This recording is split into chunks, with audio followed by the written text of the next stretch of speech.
Hey, Bernie, thanks for doing this. When you look at a loss like this and there's a lot of self-inflicted wounds, is that a tougher week? I mean, this game was gonna hurt no matter what, obviously, but does it make it even more difficult knowing that there were so many opportunities? Yeah, absolutely. I mean, I think we had obviously the defense did a phenomenal job, you know, with providing us opportunities to win this game, and it's just on us, to execute them better. Um, but obviously, we all made mistakes in that game, and we all have things to learn from that, and we'll get better from it. James. Bernie, what do you think led to so many issues up front with the offensive line yesterday? Um, Obviously they have a really good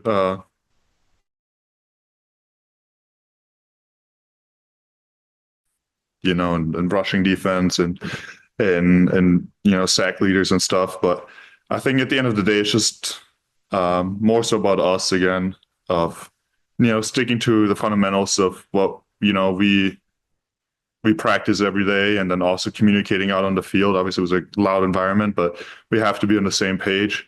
And if even one guy is not on the same page as the other four, like that's um, that can be detrimental for an offensive, pass protection. So we'll just have to be better about that.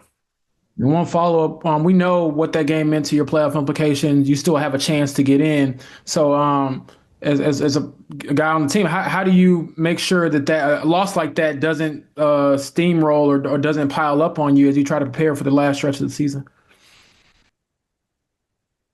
I mean, for me personally, that doesn't make a difference. It's a blessing to play any NFL game, no matter what.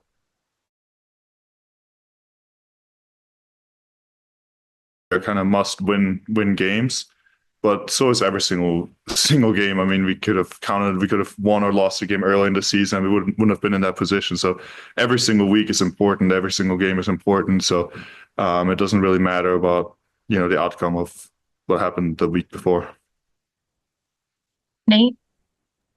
Hey Bernie, I was curious if you could explain kind of your role, the offensive line's role on that double pass with AD Mitchell, kind of what you're looking for, what you're waiting on, and looking back, was there a way to maybe do anything different to get Nick Benito blocked, or was that just did it just kind of play out how it had to play out? I mean, obviously, like looking back, you could have done things differently, but you install the play, you kind of you have us go through like a screen release, so you kind of try to lose the defensive line to the inside, and um,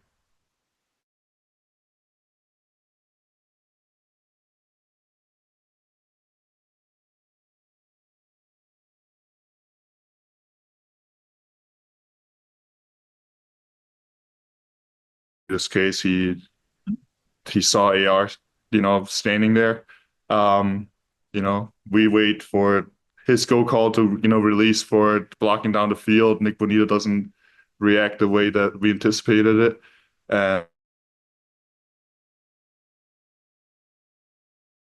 And that's the risk you take sometimes calling these plays, because obviously if it would have worked, it would have been a great, you know, great deal for us. Might have scored on it. And it's just sometimes you risk, things like that. Right. I think that was our last question. So appreciate your time, Bernie. Thanks for joining us. Cool. Thanks so much.